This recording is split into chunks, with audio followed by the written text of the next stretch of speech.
പ്രാർത്ഥനകൾക്ക് ഫലം കാണുന്നു. നിമിഷപ്രിയയുടെ വധശിക്ഷ മരവിപ്പിച്ചു. വാർത്ത ആശ്വാസകരമെന്ന് മുഖ്യമന്ത്രി. കാന്തപുരം AB അബൂബക്കർ മുസ്ലിയാരുടെ ഇടപെടലാണ് ഈ താൽക്കാലിക ആശ്വാസത്തിന് വഴിവെച്ചത്. ഇടപെട്ടത് മനുഷ്യൻ എന്ന നിലയിലെന്ന് കാന്തപുരം. വിണ്ണിൽ നിന്ന് മണ്ണിലേക്ക് ശുഭാംശുവും സംഘവും ബഹിരാകാശത്ത് നിന്ന് തിരിച്ചെത്തി. ഇന്ത്യൻ സമയം വൈകിട്ട് 3 മണിയോടെയാണ് സ്പേസ് എക്സിന്റെ ക്രൂ ഡ്രാഗൺ പേടകം തെക്കൻ കാലിഫോർണിയയിൽ തീരത്ത് പസഫിക് കടലിൽ വന്നു പതിച്ചത്. സഞ്ചാരികളെല്ലാം സുരക്ഷിതരായി തിരിച്ചെത്തി. ഇതോടെ ആക്സിയം 4 ദൗത്യം വിജയകരം. ഷാർജയിൽ മലയാളി യുവതിയും കുഞ്ഞും മരിച്ച സംഭവം കേസ് ക്രൈംബ്രാഞ്ചിന് കൈമാറാൻ സാധ്യത. പ്രതികൾക്കായുള്ള ലുക്കൌട്ട് നോട്ടീസ് പുറത്തിറക്കിയേക്കും.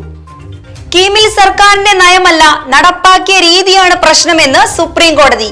കീം ലിസ്റ്റ് റദ്ദാക്കിയ ഹൈക്കോടതി വിധിക്കെതിരെയുള്ള ഹർജി നാളെ പരിഗണിക്കും.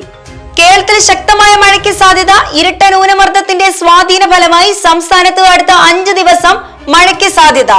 വരും ദിവസങ്ങളിൽ വിവിധയിടങ്ങളിൽ ഒറ്റപ്പെട്ട അതിശക്തമായ മഴയ്ക്ക് സാധ്യതയുള്ളതിനാൽ ജാഗ്രത പാലിക്കണമെന്ന് കേന്ദ്ര കാലാവസ്ഥാ വകുപ്പ്.